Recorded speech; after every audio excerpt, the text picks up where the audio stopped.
Hold hands and close your eyes.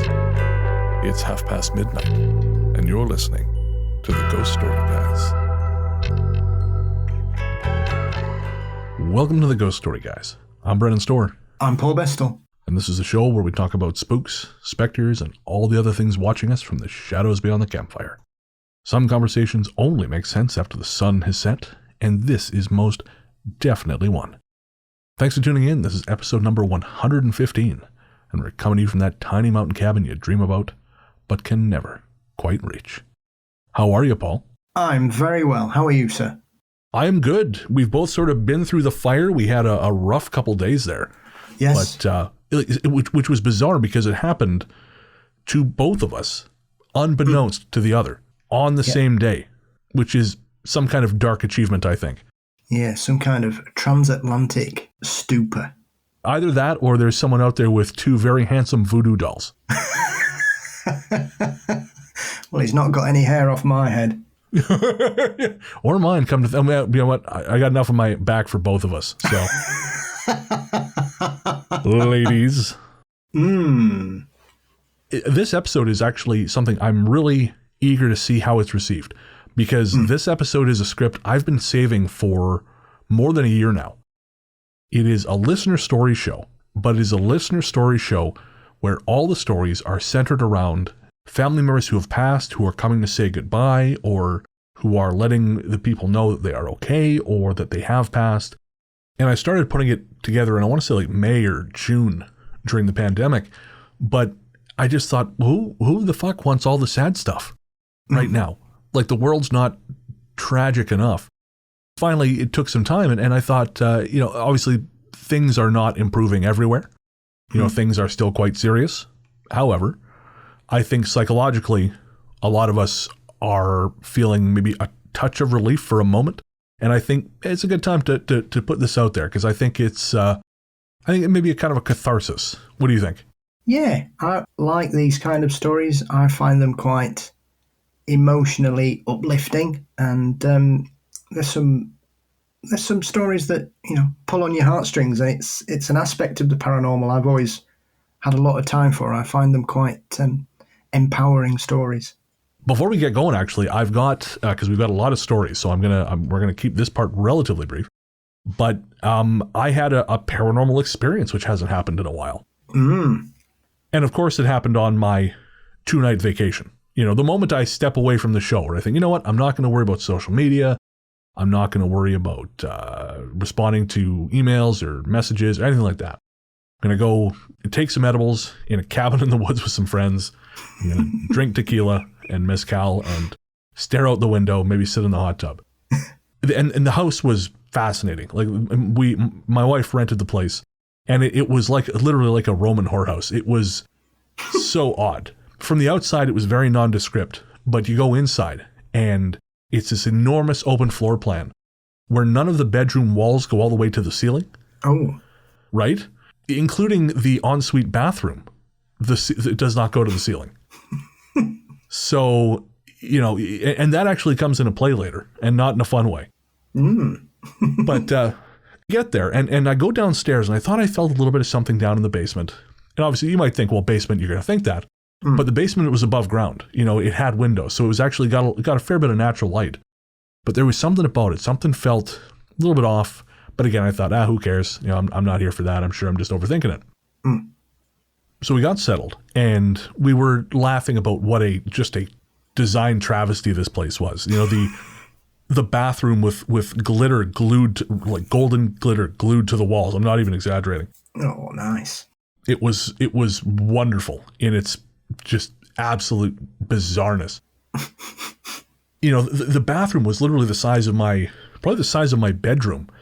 And I want to say about 30% of the space is actually used. The rest is just echoing vastness. Like, literally, I'd be concerned that if you broke wind in there, you would blow out your eardrums. But one of the things we noticed was that with all this opulence, I should say kitschy, dollar store opulence, there was there are two clocks. There's one on the microwave and one on the stove. And there must have been a power cut at some point because they were the wrong times and they were blinking. Well, the following morning, despite the fact that neither of us had done it, those clocks were set to the right time. The coffee maker was 2 minutes later than the stove, but yeah, they were both set to the right time. And I tell you, man, you want to talk suspicious. This was, that game Werewolves Within. You're trying to figure out which he is the fucking werewolf. We're all just sitting there in this cabin staring at each other. So we kind of joked, said, okay, it's the ghost. And kind of went on with our lives, because what else do you do? And then the second night was Monday, and as you and I discussed, that was sort of our rough night for both of us. Because I'm me, even though we were on vacation, I still fell asleep on the couch. The first night I was out there till about 3. Got up, went to the bedroom, fell asleep. The second night, something woke me up. Like I woke up about 12:30 and just had this really strong feeling like I should just go to bed. Yeah. Right now. Just go to bed. Before 1 o'clock, go to bed. So I did. I got up, turned everything off. Then about, I want to say 3:30ish, 3 in the morning, I woke up. I really had to pee. So I got out of bed. And again, I didn't care about the noise echoing throughout the entire fucking house because I really had to go and the ensuite was right there. So I go into the ensuite, start doing my thing. Literally the second the sound of it starts, something banged on the bedroom door so fucking hard. And I didn't know what to do because I'm like, I'm still peeing. And I literally just froze and waited to see what happened, and nothing happened. So I thought, okay, well, maybe that's my imagination. So I finish up, and then I flush the toilet, which of course is the next explosion of sound. There was another bang and the sound of something being dragged. Oh. And I very bravely jumped into bed, went under the covers, and forced myself back to sleep. And that's how I dealt with the situation. But I asked everyone else the following morning. They hadn't heard anything. No one had even woken up. So it was just the weirdest shit. And I mean, the person who owns the place lives downstairs. So it's possible that, I thought, maybe they're slamming doors. Like I actually thought maybe she had come upstairs and set the clocks.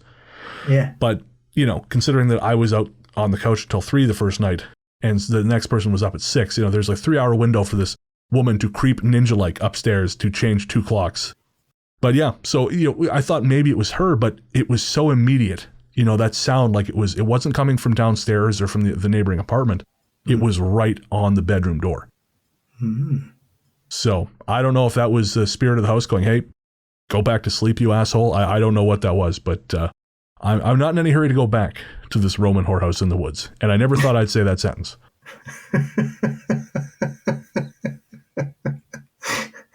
A toilet tulpa. Well, I can't beat that, so let's just do the patron shoutouts. Okay. This one's for the patrons. That's right, patrons. You are the Cagney to our Lacey, and none of this happens without... Not too bad, right? Happens without you. So, if you want to find out how to join the team, head on to patreon.com/ghoststoryguys and listen at the end of the show to find out what all the cool stuff you get. Here, we're just going to thank all our patrons, because you guys rule, and we're specifically going to thank our latest patrons. They are Iris Art Studios, Freya Unthank, and Karamichi. Thank you so much, guys. Again, the show doesn't happen without you. You guys pay my salary. You make it possible for all of this great machine to be working, and we love you for it. So thank you from the bottom of our terrible, terrible hearts. All right, we're going to take a quick break, and we'll be right back with stories of the Goodbye Ghosts.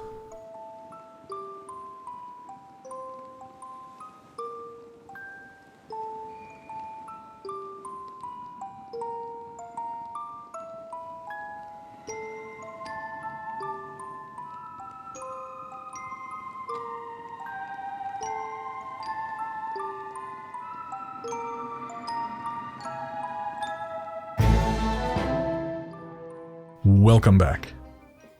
Do you have any personal stories of these kind of sort of afterlife visitations or kind of messages from beyond? I mean, I've talked about a few of mine on the show, but I don't know if we've talked about yours.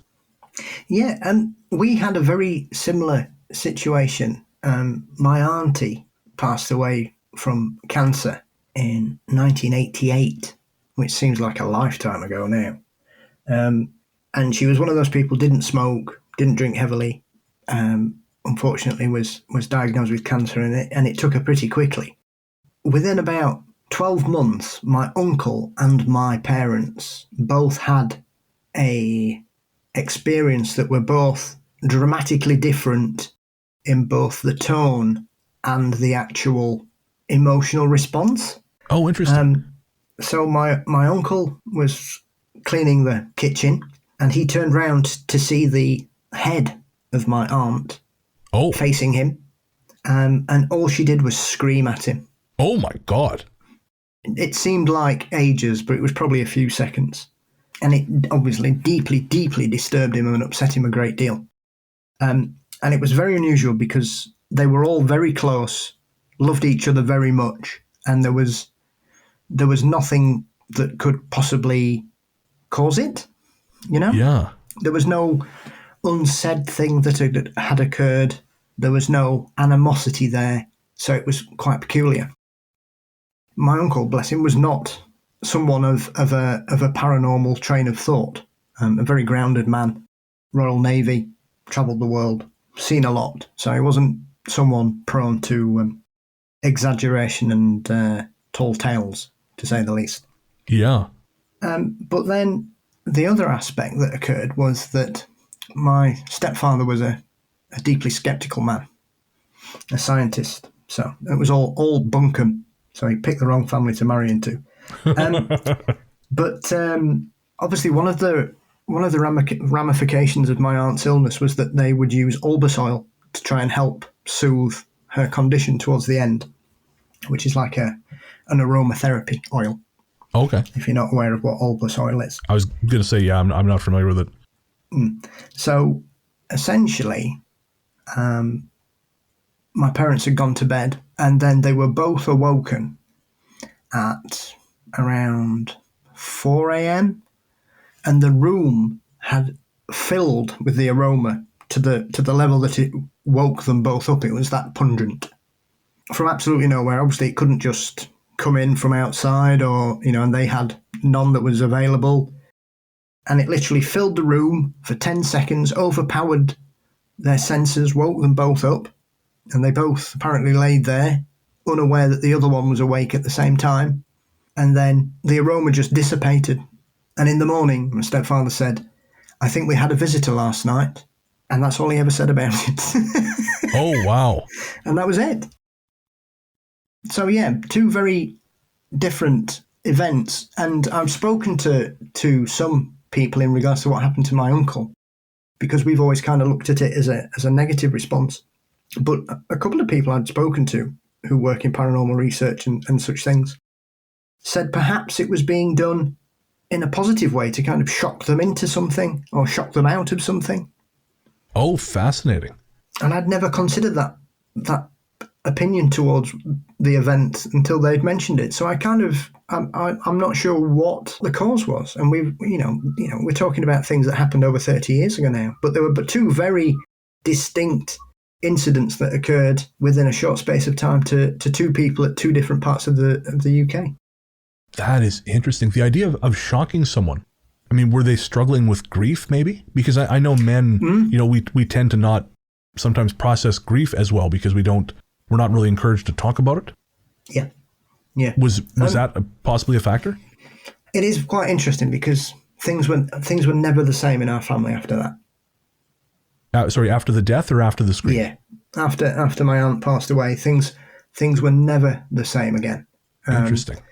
We would often see each other quite a lot, visit each other, travel around, go everywhere, meet each other. It's very occasional since. You'd see them 3, 4, 5 times a year prior to her passing. Obviously I can't see some of them because they don't live in the UK. Sure. I mean, that's very tough. But precisely. But one member of the family, nobody's seen them for the 30 years. Well, not 30, about 25 years, because other things occurred after this event, and then there's other aspects of it. We've got family that have emigrated. We've got other situations in the family. So it's kind of like that line where when I look back at it, it's when my childhood finished. Right, of course. If that makes sense, because I was 15 when that happened. Right. And things were never the same again, unfortunately.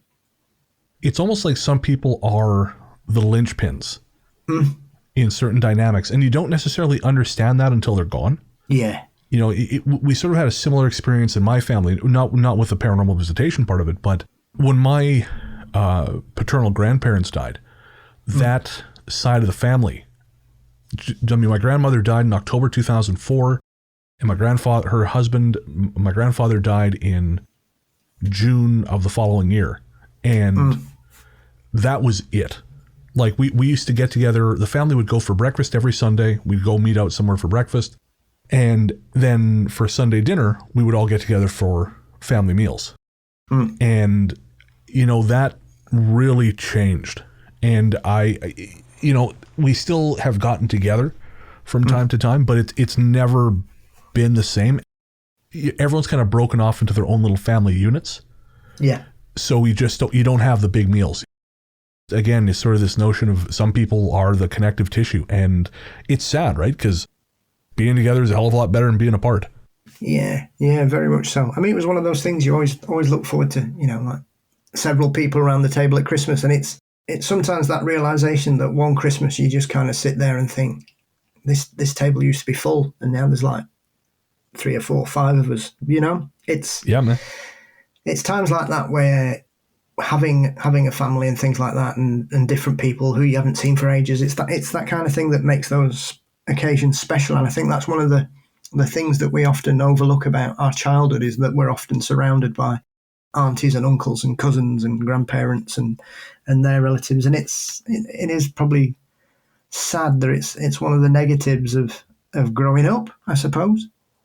So that was a very serious moment from the ghost story guys there. It's a very, very grown-up conversation there. Ugh. Yeah, I just consider the fact that I'm far more stylish than my relatives were at my age.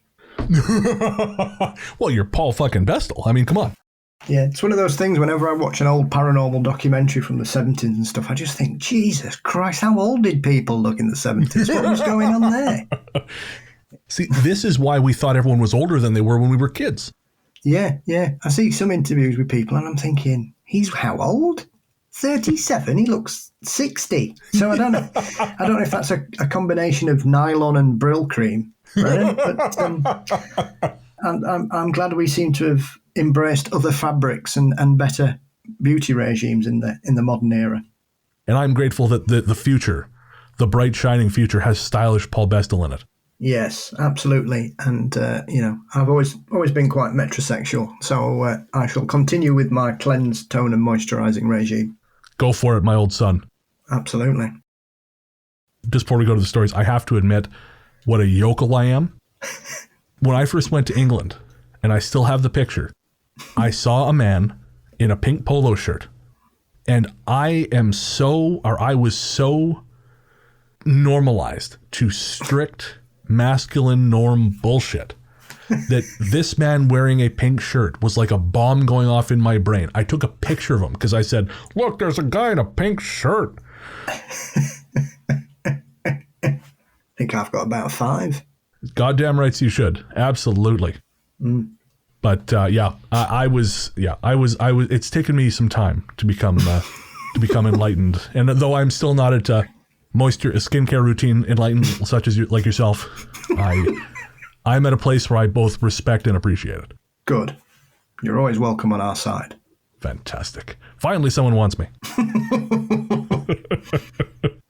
All right. Now on with the stories.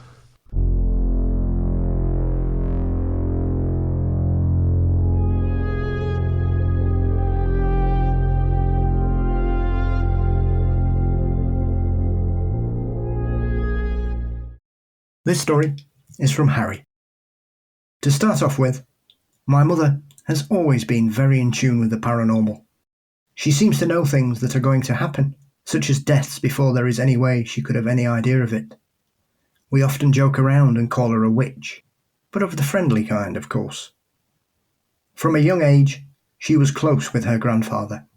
They both lived in Essex, so saw each other most days to catch up on whatever was going on. Around the time Mum was 15, he fell very ill with a blood disorder, possibly leukemia, and quickly deteriorated. She, for obvious reasons, found this very difficult to deal with. One night, she was restless as she felt something had happened, but eventually got to sleep. She awoke in the early hours of the morning to pressure at the end of her bed, as if someone was sitting by her feet. I remember her telling me that she didn't have any fear as such, but a comforting, familiar sort of aura filled the room. However, she was still cautious in raising her head to see whatever was causing this. She saw a young man in his prime, looking at her kindly with a calming smile. From head to toe, he was glowing a faint light blue that brightened up her dark bedroom. She recognized him instantly as her grandfather. She lay there shocked and confused for a few seconds when he moved closer, held her hand and said to her, "I'm in a safe place, without pain, and I'll see you again." Too shocked to reply, she lay there holding his hand for she doesn't know how long, and then he disappeared. The following morning, she found out that her grandfather had died in the early hours. So thank you, Harry. And these stories, some of these are kind of blasts from the past because we've been collecting these for really as long as the show has been around. So it may be that if you've been listening to the show for a while and you sent us a story about one of these visitations, you may actually hear it on this show. And so, again, thank you to everyone who sends them in. And we're going to have some fun because I think if we focus too much on the stories themselves, I think it's going to be too easy to get mired in kind of sadness. What do you think? Yeah, absolutely. And I think when you have these experiences, the overwhelming response from the person that's had the experience is one of positivity and happiness because it reassures them that things are okay. Yeah, and that there is progress after the point of death. I think that's always a paralyzing fear that, for most people, I know there are some people who kind of pull that whole, I cannot wait for death because I am so tired of life. Kind of, yes, weary artist bullshit. But I think most people like the idea that they're, we don't just wink out of existence once the show is over. There is something else waiting for us. And I mean, I'm not a heaven guy exactly, but I do take a lot of comfort in knowing that the adventure continues. And so stories like this, I do find, really reassuring. But, before we did this, you were kind of the one who sort of caught me when I said, well, I'm worried it's going to be too sad. And you said, no, they don't have to be. These are actually positive stories. And it's nice to have that sort of course correction because I can get a bit Italian with some of these things. Yeah. I always like these kind of stories like Harry's sent us there, where the person that comes back has kind of reverted to their prime as well. That's always an interesting trend in some of these stories, that people recognize the person that's come, even though really it doesn't look like who they remember them to be. Yeah. I know I've had dreams of my grandfather where I'm seeing him as a much younger man. Rarely do I ever see him looking as I recall him, when I actually knew him as probably in his 50s and above. But, I'm seeing him sort of in his 30s, which is obviously, nothing I'd ever seen. And I wonder if it's true that you get a choice. Like you appear how you choose to appear. Because I would want to appear like a dinosaur, I think. I'd just be glad to have hair again. I don't know, the powerful bald look is so good. You've got the skull for it. I have kind of a weird shaped skull. Well, yeah, true. I'm very fortunate that I've gone bald and I've got a head for baldness. But it would be nice to be in that sort of teenage pomp with my, highlight hair, glowing skin, no bags under my eyes. Halcyon days. Yep. You can keep that shit. I'm going to be chasing Jeff Goldblum across the jungle. This story's from Neil. For very complex reasons that I won't delve into, I was raised by my maternal grandparents. I was especially close to, respected, and looked up to my grandfather. He was a kind and practical man with a wry, dry wit and offbeat sense of humor. I inherited this sense of humor and unfortunately also his hairline. He passed away in March of 2004 after a brief illness. Before he died, he told me that he always considered me his son. It was nice to hear, but I already knew that. The day before he died, he was mostly unresponsive, his eyes locked onto something on the opposite wall. When I left for the night to go home to my then very pregnant wife, I said goodnight to him and turned to leave. After I said goodbye, he looked at me and waved. This left everyone in the room dumbfounded. I smiled and went home. The next day he passed with all of his children and grandchildren present. It was peaceful and seemed a decent way to go. I hope I'm fortunate enough to go with as much peace and dignity when it is my time.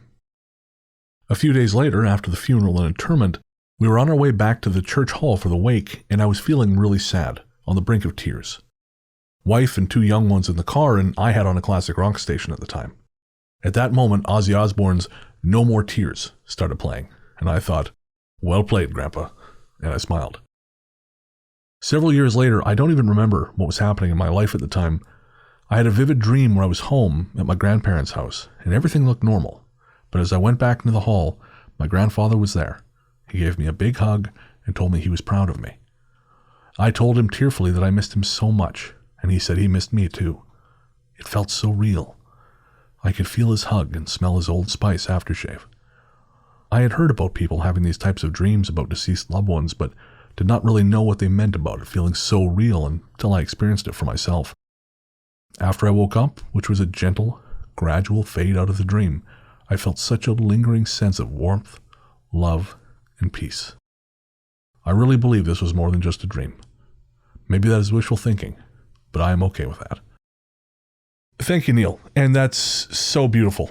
And honestly, that mirrors my own experience with my grandfather so closely. It's, again, we would tease him about being bald.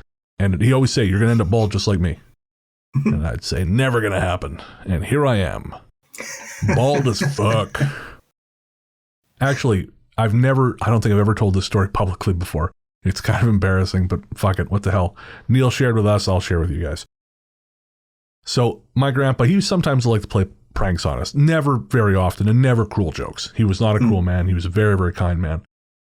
But he had a back massager. And yes, I know what you're saying, but it was actually a back massager. And if it wasn't, I hope I never know. But he told me, he said, if you, because he liked having his head massaged. He said, if you put it on, if you use that on my head, my hair will grow back. and I said, oh no, it won't, Grandpa. You're crazy. And he's like, no, really. Give me a head massage with this thing, and my hair will grow back. And okay, fine. And he talked me into it. So I, gave him a head massage. He's very, very happy. I went to bed. Well, the next morning, he walks into my room and he's got a full head of hair. And I lost my fool mind. And I was just agog. I said, oh my God. And it was bigger and bigger. And then he pulled off the wig. And oh, you motherfucker. Just the grin on his face. He was so fucking happy. And I hadn't thought of that in years, but it was, he got me good. And for years he would refer back to that, and quite rightly, because if I ever get a win that amazing, you bet your sweet ass you're going to hear about it forever. Yeah, absolutely. I think that's the granddad's role in a family, is to be that kind of personality as well. So thank you again, Neil. Our next story is from Andrew.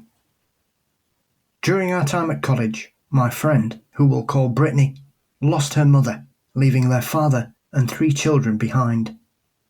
The youngest, who we'll call Adam, was 11 and is autistic. In 2013, Brittany received a call informing her that her family's home had caught on fire.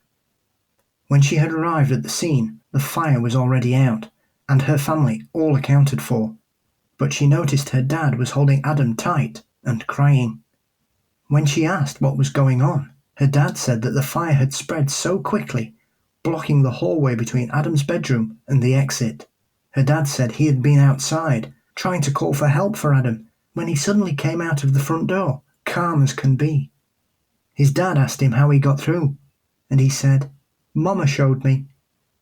It was an emotional moment for Brittany and her family, who believed that the spirit of their late mother guided Adam through the house to safety.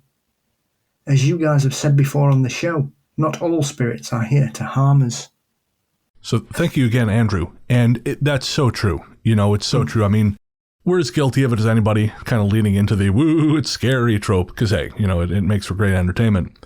But yeah, the paranormal is not by its nature negative or scary, and I love stories like this, man, because how else did the kid find his way out of there? Why would he make that up? Yeah, absolutely. I think that there's probably more of these stories out there where people have had traumatic experiences, be it a house fire or an illness, and they receive a visitation, or people have been in car accidents and things have happened. And I think there are numerous examples of such positive reactions to things. And it begs the question that if you are in a life and death situation, is that a catalyst for something to reach out to help? Well, it's funny you say that, because one of the first books I read on the paranormal was The Third Man Factor, Surviving the Impossible by John Geiger. It's all about this phenomenon, and I'm sure you're familiar with this, Paul, where when people are in life or death survival situations, they often feel as though there is someone else there with them. And this can happen either individually or in a group. Yeah. And of course, it's named for, I want to say, the Shackleton. Something happened on the Shackleton expedition to the Antarctic. What didn't happen on that expedition? Oh, Christ, I know. Yeah, that thing was a mess. And for our listeners who don't know, the ship was lost in the ice. So they made it to, I believe it was called Elephant Island. Yeah. And there was a whaling station on the other side of the island. But all they had was clean water. There was no food. So 3 of them resolved to hike over the interior of the island to the whaling station on the other side. And this was not easy. This was a mountainous kind of thing. And when they finally got there, the stories say they looked barely human.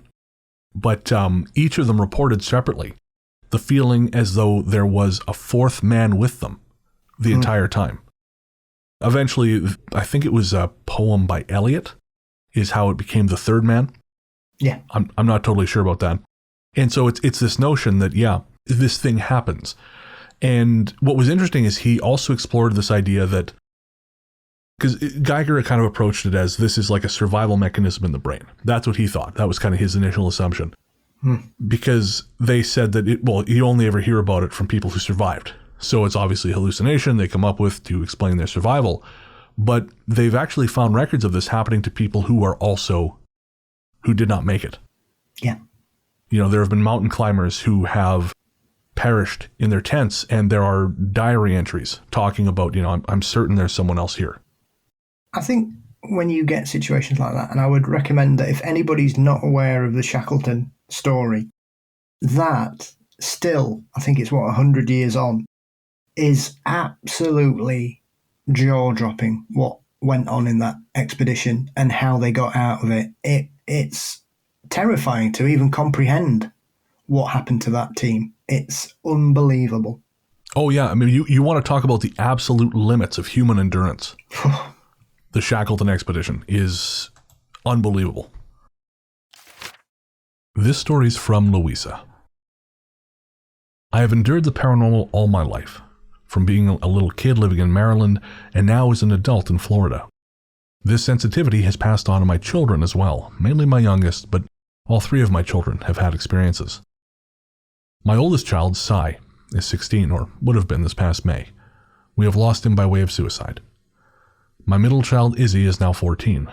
My youngest, Danny, is 12 and a half. My youngest is a vivid dreamer like me, and the one most sensitive. He loves talking about paranormal things. In our old house, we had plenty going on there, even though before we built that house, there was still a decent amount of activity. We lived there 11 years before moving into a bigger house in the woods down the road, also about a year ago. We were going to church then, and when things would act up for my youngest, he would ask me to bless his room with holy water. I would, and things would settle down. My story goes like this. My oldest had attempted to take his life for the first time at the end of April of his freshman year in high school. We were in the hospital for a week with him. My husband had been out of the house since March due to some allergy that wouldn't allow him to be in the house more than a couple hours at a time, and got worse at night. He has asthma, so when his allergies act up, so does closing off of lung function. This is significant because it is ultimately what caused us to move from our beginner home. After the first attempt, we had our son in therapy and on meds. He was diagnosed with depression and general anxiety. He made a second attempt in the summer, and then stayed at home with me and his siblings. We were pretty much on lockdown all summer. All of the kids slept in my room. His siblings did a great job looking after him and always being aware of his mental state. By the time school rolled around again, he seemed a bit better and was happy to see friends again and try to get back to some normalcy. We started looking for houses too. As I mentioned, we found a house in the woods, off a dirt road with a handful of people living in the neighborhood. We told the owners we were moving due to the allergy, and they agreed to let my husband spend the night one night to make sure there wasn't anything that was going to bother his allergies before we made the final plunge into buying the house. My husband did that and had no reaction to anything that night, so it was a go for buying the house. In the middle of procuring this house, 4 days before my daughter's birthday, we lost our son. We have a wonderful community though, and they gave us plenty of love and support. I had plenty of friends visit me during the days, and one particular friend told me something significant. Her son is a year younger than my oldest, and they went to the same middle and high schools and fenced together. My son told her son that he began getting sad in 7th grade. My second son, Denny, started having dreams of Cy a week or so after his passing. I forget most of them now, but Cy was trying to communicate, and one in particular was important. Denny told me that Cy told him in a dream that he started getting sad in 7th grade. There was no way for Denny to know that, or to have heard that from my friend, as she had visited me during the day while he was at school. I became a bit sad and frustrated, because I hadn't dreamed of Cy yet, and I wanted to see him again. It wasn't until early December that I finally did. I had come out of surgery for my knee, again, and was waiting on the sidewalk for my husband to pick me up. He pulled up, but my son Cy was in the back seat. I hopped in the back seat with him. We had a lovely conversation, and I truly enjoyed seeing his face again.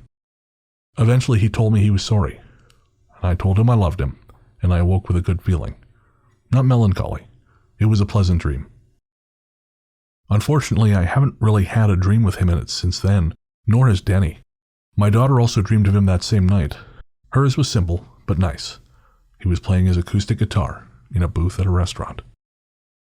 So, Louisa, thank you so much for sharing not only that story, but your trauma with us, because that's not an easy thing to share. And I know for a fact this story was submitted a few years ago, and again, I hope you're still listening. If you are, I just want to say thank you. And, this is probably a good time to talk about this, because you and I, we've got this mental health thing that we put in the show. Yeah. And, we do that because it's just so fucking important. Mm-hmm. And we've been contacted a number of times now by listeners, new and old, who've said that has been kind of lodged in their brain when they've had a bad time. Yeah. And I'll tell you folks, that's exactly why we do it, because hearing something once isn't enough. And like Paul and I have both struggled with mental health, and I know that someone telling you something once is just not enough. Yeah. You really need the repetition. And so that's why we do it. And again, it's, some people have said it's connected, and that's good. And that's just the best thing we can possibly hear, because that shit ain't easy, man. Depression and anxiety are absolute bastards. Yeah. And it's always good to be able to create a safe space for people who are struggling for whatever reason. And I'm glad that we can sometimes alleviate whatever anybody's going through. Yeah, I couldn't agree more, man. And I mean, this actually kind of leads me to something. We had talked about this on a past episode, but I cut it because I was sounded pretty angry about it. And I thought, no, I don't want to approach this with anger. So just briefly, obviously since the changeover in January, we've been finding the new version of the show. And I'm genuinely so excited about making the show. I mean, sometimes I freak myself out and I get too nervous. So then I stress about making the show, but I love doing it. I'm like a dog who gets so excited to eat dinner, and then I eat dinner too fast and I throw up. That's it's very much my personality sometimes. Yeah. But, one of the comments we got from people kind of early on was they said that it seemed like I didn't, I wasn't as vocal about mental health, and I wasn't as vocal about caring. They said, oh, you've got the mental health thing in there, but it just doesn't seem like you care as much. And I'm not going to dwell on this, but basically, what I kind of discovered about myself is that I have a lot to give in terms of caring. You know, like the short version is I care a bunch. You know, and obviously, like it's hard to be a show like us where we have tens of thousands of listeners and to care individually about each person. You know, when you write emails or send me a text, I try my best to respond as much as I can. But, you know, it's just hard. You can't individually address everyone because there just isn't time. But I care very, very much. But what happened was, you know, between the pandemic, between everything that happened in January, which really took a lot out of me, you know, and I'm not looking for sympathy. It's just simply it's a statement of fact. I mean, Paul knows, you know, he saw me go through it and really very kindly jumped into the breach with me because, you know, he had to be stepdad and no one likes stepdad. I'm always up for a challenge. Oh yeah, you're a hard motherfucker. I've learned there's nothing I wouldn't. If I had a test of strength or if I was concerned about something, you are literally the only person I can think of immediately who I think, well, this will not trouble Paul in the slightest. But all that shit going on, you know, I didn't have the emotional bandwidth to be sort of openly caring as much as I would ordinarily like to, you know? And so that's why we put the mental health reminder in there. And it's staying there, obviously, because I think it's serving an important purpose. But that mental health reminder was kind of like a backstop, you know, in a time when I couldn't express what I would previously have expressed in terms of my affection for or concern for the audience. That was there, you know? But again, it was always a case of, and I don't know that there's anyone, you know, this is only a handful of people ever said this, but, you know, it bothered me. I wasn't sure quite how to respond, but yeah, that was just sort of something I felt like saying, because again, reading stories like Louisa's, you know, it's hard. I mean, it matters. You know, this is someone who trusts you, who is giving you this story. People are trusting you with a piece of their life. And so it's very important to me that these people understand I don't take that lightly. And it just, yeah, it's just so, I consider it, again, a gift. And so if there's anyone out there who thought, oh man, maybe Bren is just kind of an asshole. I mean, I am, don't get me wrong. I'm a total asshole, but I'm an asshole who gives a shit. And I'm an asshole who cares deeply about you guys. And so, yeah, I don't know if that makes a difference, but it's something I've been wanting to say, and I'm not going to let myself cut it out this time. So you just got to deal with it. And Paul, since we're being all gushy here, thank you for being stepdad. Because, yeah, again, I know that wasn't an easy situation to enter into. Yeah, well, you know, I've dealt with some challenging situations throughout my life, so it's just another entry into the pantheon of experience. Yeah, true enough. Another sweet tattoo. Yeah, I'm probably the only man of my ilk with no ink, so I'm loath to take the plunge because I know if I have one, I'll end up like the Painted Man or something. So, Louisa, if you're still listening to the show, and I hope you are, and even if you're not, thank you for sharing, and I hope that you and your family are doing well. I truly hope so. Our next contribution is from Matt. Less than a month ago, my grandma passed. We knew she was dying.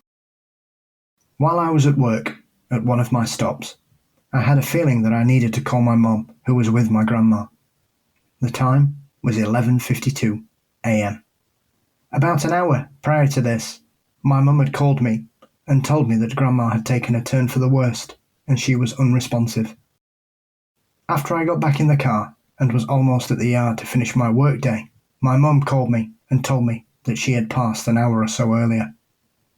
I then rushed to the house, trying to make it there to say goodbye to her before the funeral home could take her body. When I got there, me and my family were crying and talking about how much we missed her.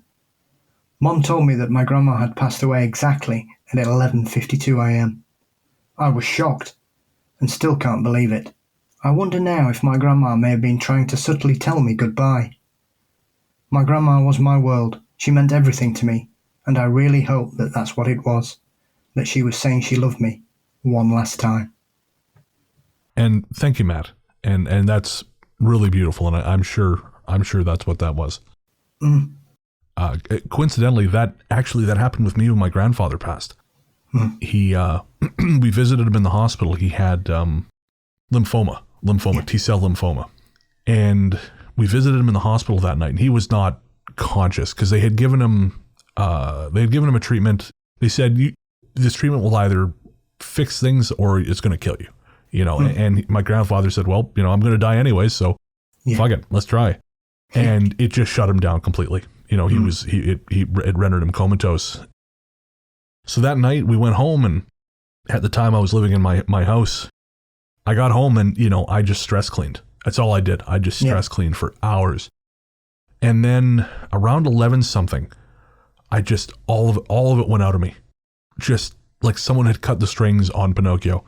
Yeah. And I remember sitting on the stairs. I was cleaning the balustrade, and I just remember flopping down and thinking, fuck it. And I put everything down. I just left it there and I went to bed. And I want to say 40 minutes later, there was a knock at my front door. It was my mother and sister. My grandfather had passed, and it was exactly the same time as it all had just run out of me. So, again, is it a coincidence? I suppose it's possible. But much like Matt's story, I very much doubt it's a coincidence.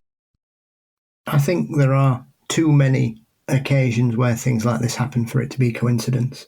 Personally, I think people all around the world know someone with a very similar story and have had a similar reaction, be it a feeling or a release or an embrace or whatever you want to call it. And I find it quite a touching thing that for some people it's what they need, because clearly it shows the bond between the person that's passed and the person that's going to miss them, because obviously that person somehow has the ability to come and say goodbye one last time to them. So I think that means a lot, and I think people should take a lot from that, because it's clearly a gesture done through love. Absolutely. And it always makes me think of this notion of soul groups. I don't know where I sit on the reincarnation spectrum in terms of belief, but I'm sort of fascinated by some of their notions. And one of them is that there are people with whom we are close, and, no matter how many times we are born, we will find them. And the relationship may be different, but we will always be close to them, or we will always sort of value them. And I find that, I find it kind of comforting, I guess, and not comforting, because, well, for me, it's comforting. But I can imagine, if, like Titanic, you find someone who's, who's one of your soul group, and you're deeply connected and you love them romantically more than anyone else. And then they pass. And then, of course, romantically, you still have to go on, right? You can't let grief consume you and take your life over. So you got to move on and find someone, and whoever you find next, you love that person, of course. But if there is this soul connection, and that first person was in fact I don't like the term soulmate very much, but was part of your soul group, and maybe this person was sort of like a less integral part of that soul group, the person you're with next. I do kind of think that's a bummer, because I kind of imagine, I think of it in terms of Titanic. The old lady at the end of Titanic, when her husband dies, he's like, oh, I can't wait for my wife to get here. And then she turns up and she runs up the hallway, and he's thinking, oh, fucking fantastic, I've missed. And she runs right into Leonardo DiCaprio's arms. Like, son of a bitch, that's got to be disappointing. These are the things I think about, Paul. Yes. Fair. I was thinking that from the other aspect of the survivor who then meets somebody else, thinking, well, what does that person feel like? Is that always being repeated, that they will always be the rebound soul? Oh, the eternal Charlie Brown. Yeah. This story's from Paul, not that Paul, other Paul. And this is actually the same other Paul who shared a story with us on a previous show. So, Paul, if you're out there, we shared one of your stories, and now we're sharing your other. So he says, one other experience happened when I was a young child, around 6 to 9 years old. My family had just moved into my father's homestead, as my sister and I were growing older and needed separate bedrooms. My grandpa died before I was born, and my grandma shortly before we moved into the house. It was a 1940s farmhouse, with basement and 2 floors above ground. My sister and I had separate rooms at the top of the stairs, and I had an adjacent room attached to mine where I would play, build Legos, and use my train set. That sounds awesome, I gotta be honest with you. My sister was in a lot of activities, Girl Scouts, 4-H, and other after-school clubs, so my mom and she were gone most nights, and a few times a month my dad would have a fireman's meeting or need to be working on the farm late. On these nights in particular, when I was alone in the house, I would go to bed, and after about 15 to 20 minutes of laying ready to fall asleep, I would hear footsteps coming up the stairs towards my room. At the top of the stairs, there was a small landing, and then 3 or 4 more steps, split in both directions to my sister's room on the left and my own room on the right. I would hear the steps approach the landing and then turn right to my room. At this point, I would be under my covers, hoping it would go away, and tell myself I was making this up in my mind. It's an old house, it's the wind, and anything else to settle my mind so I could sleep. During these experiences, I would never feel as though I was going to get attacked or have anything bad happen. I was just startled and a little scared. That would soon pass and I would fall asleep. Finally, after a few dozen of these nights, when the steps were approaching the landing, I yelled, "Grandpa, I'm okay, and you don't need to check on me anymore." Suddenly the steps stopped, and I never heard them again. I do feel this was my grandpa, having never met me, just doing as he would have and walking through the house at night to make sure I was safe. I always felt comforted within the house after this, and still do to this day.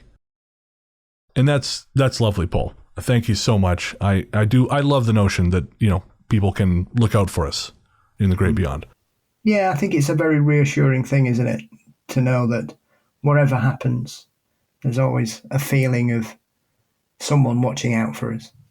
You got to wonder, though, knowing you and I and our sort of predilection for ending up in, shall we say, less than secure situations, you got to wonder if our deceased relatives are really just starting to get sick of our shit. I think they'd be quite surprised with me recently. Yeah, they're waiting for the other shoe to drop. They're thinking, man, things have been really quiet on the Paul front. There hasn't been any men with machetes. There hasn't been kung fu drifters. He's just living a life. I don't know what's going on. Yeah, it's always enjoy the calm. Yeah, exactly. This entry is from Alyssa. My first story happened when I was a sophomore in high school. I was staying at my grandparents' house because my parents were at the hospital after a planned surgery for my mum. My grandparents live in the same house that my grandpa was born and raised in, and he bought it from his parents when they moved. Their bedroom is off the kitchen, and the kitchen connects to the dining room, which has a window that looks out onto the road. Their fridge sits next to the doorway to the dining room, and this particular night I was getting a cup of water before bed. Out of the corner of my eye, I saw someone looking out of the dining room window at the road. I thought it was my grandma, because the figure was the same height, with the same short curly hair, so I thought nothing of it. But then my grandma walked out of her bedroom, which was behind me. I looked at her, and then looked at the dining room. "Weren't you just in the dining room?" I asked her. She looked at me confused and said, "No." I told her what I saw, and she just shrugged. I believe it was my great-grandma checking up on the house and making sure it was secure before we went to bed. My next story happened a few months later, right after I finished my sophomore year of high school. My other grandma, my dad's mom, had been having health problems for quite a few years. On this particular day, she had a doctor's appointment, but went in feeling short of breath. They admitted her, and long story short, she ended up having a pulmonary embolism and passing away. I didn't know any of this until the day after, though, because I was celebrating the end of the school year with my best friend by going to a baseball game and spending the night at her house. My family didn't want to tell me the night it happened because they knew my grandma would have wanted me to enjoy myself. That night, after we got back to my friend's house, we were asleep in her living room when I suddenly woke up in the wee hours of the morning. I still didn't know my grandma was gone at this point. We were very close and shared a lot of the same interests, including the weather. She lived an hour west of us, so whenever she got any sort of bad weather, she would call us and let us know what to expect. Anyway, the reason I woke up that morning was because it had started to rain and thunder outside. It wasn't a particularly loud or heavy storm, just a gentle, early summer thunder shower. I fell back asleep during it, and the next morning when my dad came and picked me up, he told me the news. I firmly believe that the storm I heard the night before was my grandma's way of saying goodbye. Ever since then, it seems like there's always some sort of small or gentle rain or thunder shower on the morning of any major event in my life. I also seem to always wake up 5 minutes before a storm hits my house, almost like she's waking me up to say, "Hey, heads up, it's gonna storm." It always makes me smile and think of her, knowing that she's still looking out for us. This last story isn't mine, but rather my boyfriend's. His freshman year of high school, his uncle died unexpectedly of a heart attack while on vacation with the rest of the family. My boyfriend had summer football practices, so he stayed behind with his grandma, who was too elderly to tag along. My boyfriend said his uncle had a penny collection and would always give them as gifts for good luck. Ever since he passed away, my boyfriend said he sees pennies laying heads up on the ground whenever he's nervous or worried about something, or whenever he has a big event coming up. I'm not trying to make this my story, but I've started noticing heads up pennies at random times as well, and I'd like to think it's his uncle's way of showing he likes me and approves of our relationship. That's really, really beautiful. Thank you, Alyssa, so much. Pennies are a very strange thing, aren't they? Because a lot of paranormal events seem to involve pennies, don't they? I suppose so, yeah. I mean, we had a whole episode called Pennies from Heaven. There's a famous case from Wales, I think, with a poltergeist called Pete the Polt. He inhabited a shop factory place where a family ran, and he was supposed to be a young boy because one of them saw him. And when this guy retired, the poltergeist went with him. And he reckoned that this poltergeist would usually leave him between £5 and £10 every week, just dotted around the house. He would find collections of money all over the place.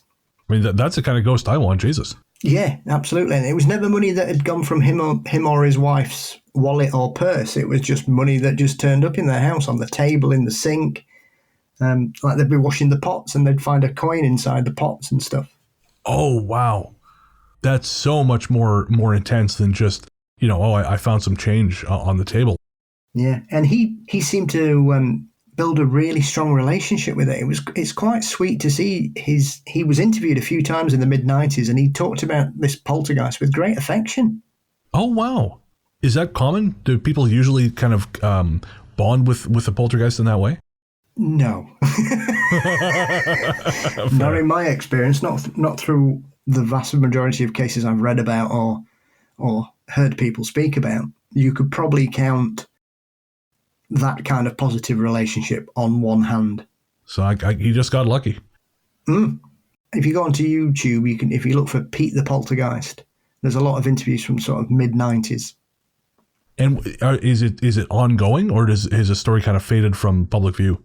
I think the gentleman passed away because he was in his 60s when he retired, so I don't think he's with us anymore, unfortunately.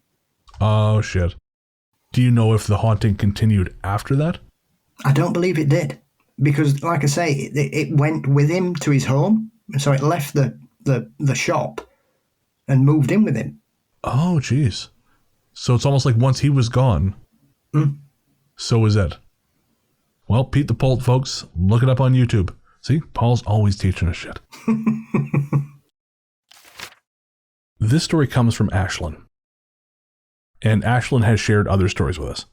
So she says, "Hey guys, it's Ashlyn again. I actually wrote this story first, but thought the one from my office was more interesting. And I thought you may enjoy this one as well. Like I said before, I come from a long line of powerful spirituality. My mom's mom, my nanny, who's passed, my mom and I were all gifted with this ability. In early 2014, my nanny had passed away. After that, I went to a treatment facility for drug and alcohol abuse a few months after. I had been using for years at that point, but after her passing, it got to the point where I needed help. I was there for a month and then moved back into my mom's. I was asleep one night and heard this deep, scratchy voice say my name with a pause in the middle. Ash Lynn. I sat up straight, freezing in the middle of a Tennessee summer. That house always had some negative feelings about it, but I laid my head back down and went to sleep. A few nights later, I had a dream about a woman sitting in a white vanity. She had blonde curly hair pinned up in a very beehive or 60s style. She was young with a light blue turtleneck and a silver necklace hanging from within her collar. She turned to me and looked me straight in the eye and told me, everything is going to be okay. She was glowing and had the most pure energy about her. The next day I told my mom about it and she smiled warmly. She said, that's exactly how your nanny looked when she was younger. I had no clue. I grew up with 4 older sisters and out of all of them, my mom always picked me out of us to point out how I'm just like my nanny. We moved to Tennessee from California when I was in 3rd grade, and I never saw her in person afterwards because of funds. My oldest sister, however, who stayed in California, always says the same thing. I feel my nanny and I have a very strong connection, especially since I feel I have inherited a very special gift from her. My mom said my nanny was very powerful, but never knew how to use it, so my mom is glad I am so open to it and exercise it daily. I used my nanny's encouraging words from that night to remind myself it will be okay.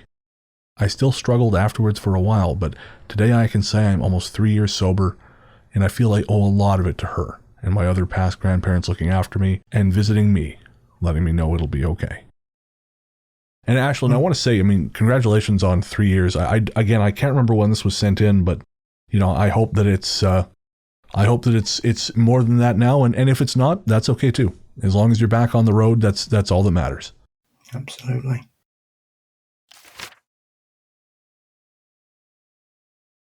This one is from Amy. I was always close with my grandparents. I've lost them both now, but there are so many good memories to look back on. I'm the youngest granddaughter, and as such, I was given a single special privilege. Only I was allowed to call my dad's dad Grandpa. Everyone else had to call him Grandad. When I was not far off turning 13, we were informed that Grandpa had bowel cancer and it had advanced too far along to do anything. We went to see him in the hospital because we were told we weren't going to have much time to say goodbye. We left on a high note and had drawn and coloured pictures for him to hang in his room, and that was it for a few days. On the 7th of September 2003, at around 9:30 p.m, I had just gotten into bed and it felt like something in my chest snapped, like a string or a thread, and I cried myself to sleep.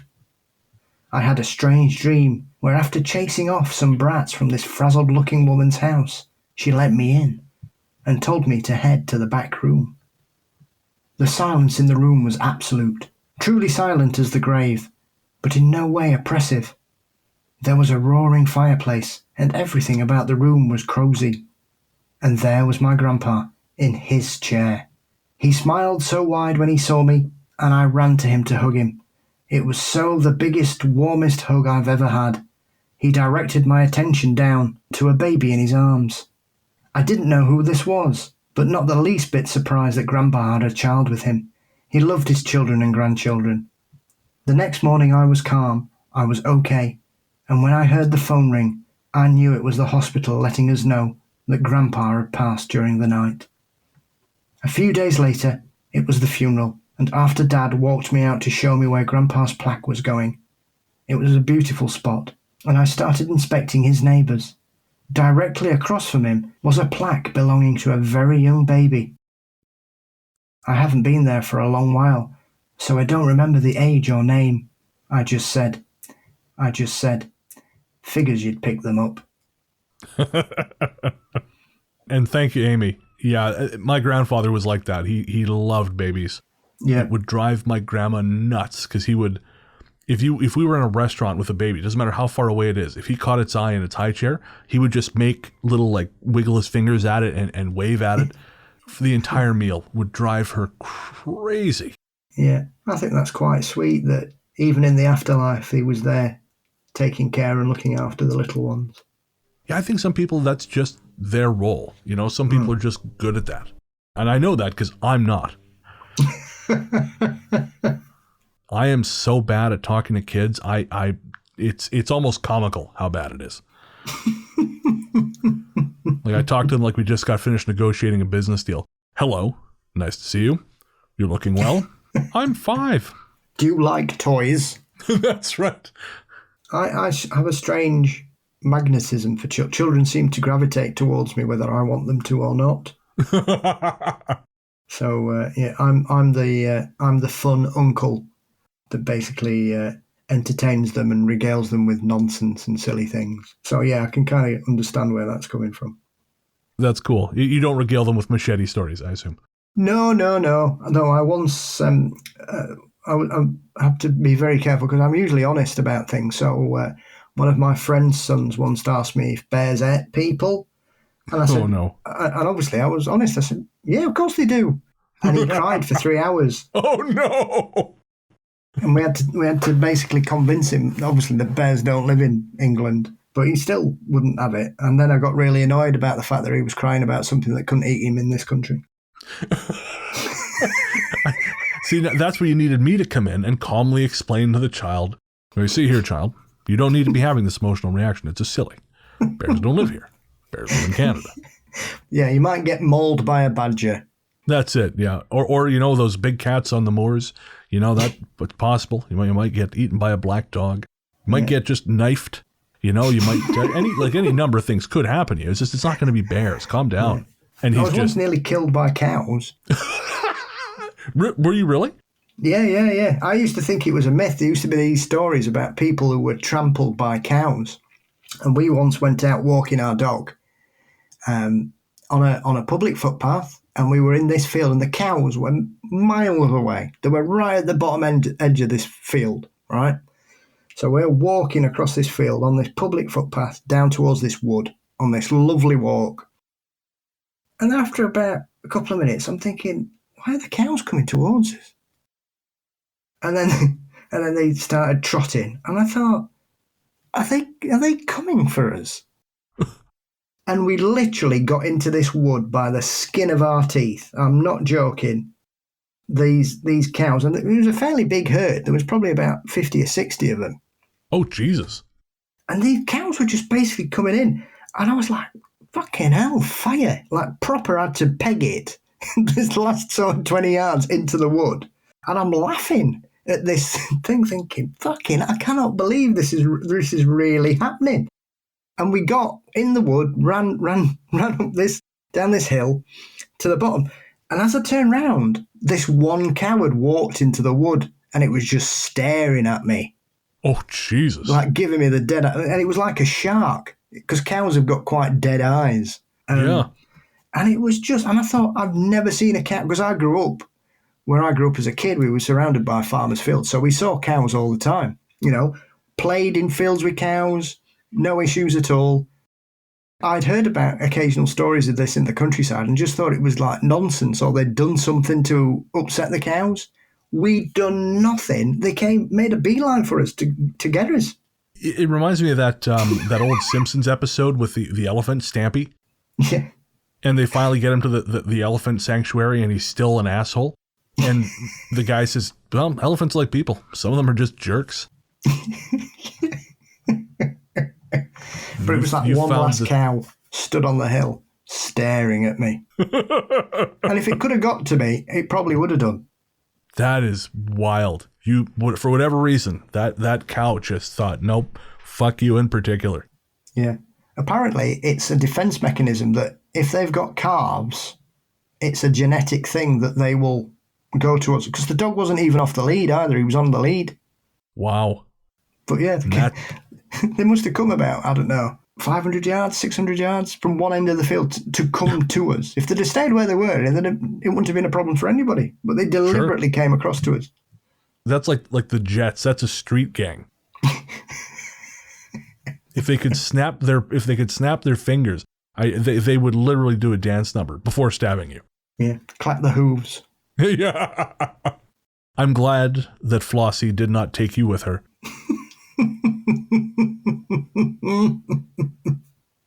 I don't think we can top that. I think we'll just go out on that story. Moving on. Oh. Boo, Vine. That wasn't as good. I don't care. Yeah, did I catch you on the hoof? Yeah, that's right. Oh, now you and I have beef. Pull the other one. We're going to milk this for all it's worth, aren't we? Oh, dear. You think you mean O'Derry? Hey! Hey-oh. All right, guys. Thank you again. If you've got a story to share, ghoststoryguys@gmail.com is the place to share it. You can also find us, well, we'll talk about all that crap in the C segment, but thank you again to everyone who shared with us. These stories are from all points in the Ghost Story Guys history, and I was just so happy that we could finally present them to you. We're going to take a little break and be right back with our Ghost Force shoutouts.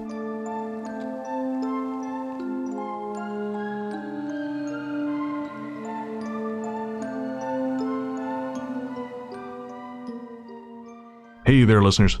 Before you reach for that skip 15 seconds ahead button, I promise you this isn't an ad. We wanted to take a minute to talk to you about mental health.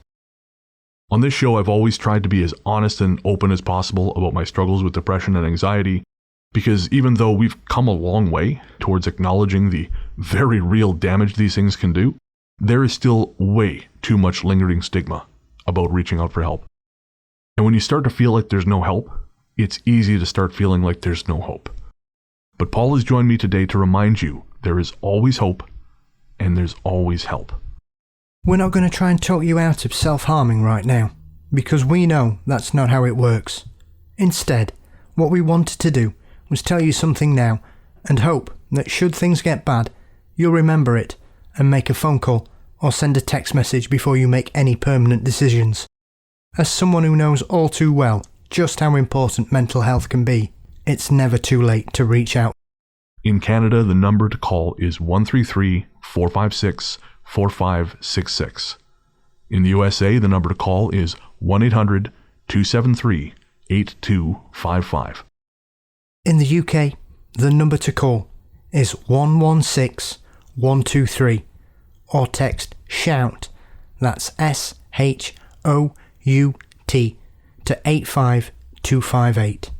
In Australia, the number to call is 131114. However bad shit seems, it will pass. And no matter what your brain might be telling you at any given moment, and believe me when I say I know this intimately, there are people who love you and people who care deeply about how you treat yourself. Should a time come when you find yourself despairing, please know that we've both been where you are, and there is a way back to the world. Take care. Welcome back. Thanks as always to Luke Greensmith, Anthony Germaine, and Sarah Kent for everything they do to help make all this possible. And thank you too to my friend and co-host, the great Paul Bestall, who's also the host of the Mysteries and Monsters podcast. What is coming up on M&M, Paul? We've got some cryptid shows coming up. So I've got a couple of authors coming up covering a strange possession in the Philippines and cryptids around the States. I've got another member of the Olympic Project coming up to talk all things Bigfoot. Sweet. An episode focusing on theatre ghosts in Britain, which I'm really excited about because it's a brilliant book as well. So I'm looking forward to speaking with that guy. And where can everyone find you on the internet? Yeah, you can find us under Mysteries and Monsters across all social media platforms, YouTube, and the website is mysteriesandmonsters.com. Perfect. I'm on Twitter and Instagram at Largely the Truth. And pretty soon, not by the time this releases, but probably within a week, I will have launched my new podcast, Largely the Truth with Brennan Storr. And that is a non-paranormal podcast where I get to interview all kinds of fascinating people and share their stories with you. And so that's, you'll be able to find that at largelythetruth.com, everywhere fine podcasts live. Again, won't be out by the time this drops, but it's going to be coming probably within the next week. And so I'm excited for that. It's going to be another bi-weekly show, probably about 45 minutes to an hour in length. And I'll be talking to musicians, activists, artists, all kinds of very, very cool people who've got perspectives worth hearing. So I'm very excited to get that out the door. because I've recorded 2 of my interviews already. It was just, it's been great. So I'm really looking forward to sharing that with you guys. But again, that'll be coming up soon, hosted by the fine folks at Audio Boom. Now, as we mentioned, this whole enterprise happens because of Patreon. It's a gift. And so thank you to every one of our patrons who contributes. And if you want to join the team, if you want to get access to all the bonus shows that we've started doing, you know, there's for the people who just want ghost stories without all the bullshit, there is the Book of the Dead, and those is 3 stories every week, minimum 10 minutes, some often longer. And so that's a weekly show. There's Host Adventures, which is where I just shoot the shit and kind of monologue to the audience for about half an hour. People seem to really be loving that. There's Me and Paul, which is where me and Paul shoot the shit and do all the socializing that sort of we don't necessarily do on the main show, which is hard to believe because we do a lot on there. But those are tons of fun. There's also the Sunken Library, which is anywhere from 45-minute to 90-minute paranormal podcast. It's once a month. And that is just a deep dive into a topic that either wouldn't fit for the main show or possibly an interview with someone who in the paranormal field who has something interesting to share. You know, for example, this month we had the podcaster and author James Salcedo on to talk about precognitive dreams and some of his experiences with that. And it was a really, really fascinating conversation. Of course, then there's our monthly movie night, which is for patrons at the $10 level and above. That's where me and Paul hang out with you guys on a Saturday afternoon, and we watch some truly terrible movies. We watched, last month, we watched the 1991 werewolf non-classic, Mom, which is actually pretty good, all things considered. And then this month, we are watching Blood-Sucking Pharaohs from Pittsburgh, which is a thing that exists in the world. All that and more. And there's physical rewards. There's all kinds of extra shit, too. There's so much happening. It's such a great community. We've got great people there. We'd love to have you come be part of the party. And you can check all that out at patreon.com/Ghost Story Guys. And if you're a patron at the $20 level and above, every other show, you get a shout out here as part of Ghost Force. That's right. Patrons at the Ghost Force level get thanked right here on this part of the show every second episode in this voice. This time around, our members of Ghost Force are Atham Saragon, Elisa Kubila, Amanda Strong, Ashley Marcia, Christopher Coons, Danielle Harris, Eric Abel, Hannah Brown, Hannah Siemens, Holland Connor, Jackie McFarland, Jeanette Patterson, Gene Cupertino, Jennifer Petty, Julia Lugubrious, Just Julie, Jenna Blackwelder, Kimberly Hansen, Karen, Lumpy Rug, Ian Harrison, Mark Sumler, Mary Rose WW, Peter Guns 08.5, Rebecca Brink, Rhonda Sheen, and Richard Easby. You are the few. You are the proud. You are Ghost Force. For real though, guys. Thank you very much. By now, the episode will be out. I'm on the Grim Reader podcast. Thank you to Nikki and Rebecca at the Grim Reader. If you want to get in touch, shoot an email to ghoststoryguys@gmail.com. We're also on Twitter, Facebook, and TikTok as Ghost Story Guys, and we're on Instagram as The Ghost Story Guys. You can also reach us on the Ghost Line. There's something strange in your neighborhood. Who you gonna call? Ghost Line. Call 1-888-588-6920. Thanks to our listener Amber Pease for our Ghost Line jingle. Again, the number is 1-888-588-6920. You can leave your message for the show as one or a series of voice messages, and you can text us at 925-553-4789. Our theme song, Radio, Into the Darkness We Go, is composed and performed by Peter of Podzontommusic. You can find more from him by searching for Podzontommusic wherever you get your tunes. Our stories theme is A Future Belongs to Them Now by Hexxagram. Find more from them by searching for Hexxagram wherever you get your music. And again, that's Hexxagram with 2 X's, not 3. I guess that's it. Yeah. There'll be another episode along in a couple of weeks. But until then, Into the darkness we go.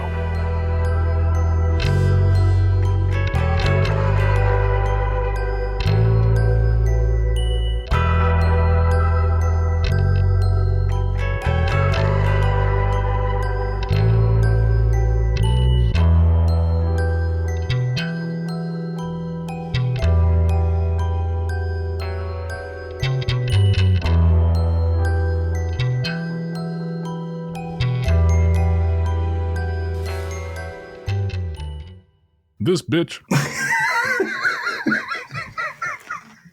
They're very nice, but I wouldn't like to cross them because I'd be dead. It is the curse. I'm going to say the curse of greatness. Fuck it. I'm going to say it. I'm going to be that guy. I'll let you say that. There we go. No, we went through the ringer. We're out, and by God, we're happy. I'm so fucking happy to be doing this. Exactly. I often pee in public like a horse. Thus, the similarities end. But I guess we should record stories, eh? Because we haven't recorded like 10% of the fucking show. This story. Nope. Shit. Hang on. Something's gone wrong. I don't even know what the fuck I'm saying. I mean, because I say that should be enough, but tee-hee. I don't know if I want him to come out of it with powers, but if it was a power to not be such a piece of shit to his sister, then hey, I'm all for it. And I will be there watching with popcorn. Sorry, I've got that fucking lawnmower back. Can you hear it? Only slightly. Oh, God. God damn it. I shouldn't say of all days. They never stop mowing the fucking lawn. Hurricane could be blowing through. They'll be out here mowing the fucking lawn. Well, that's one way of getting rid of it.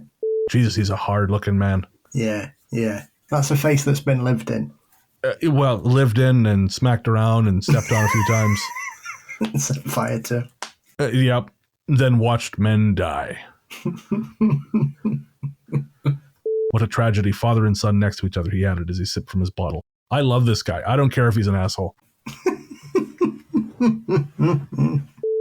Obviously, I can't leave that in. No, you can't.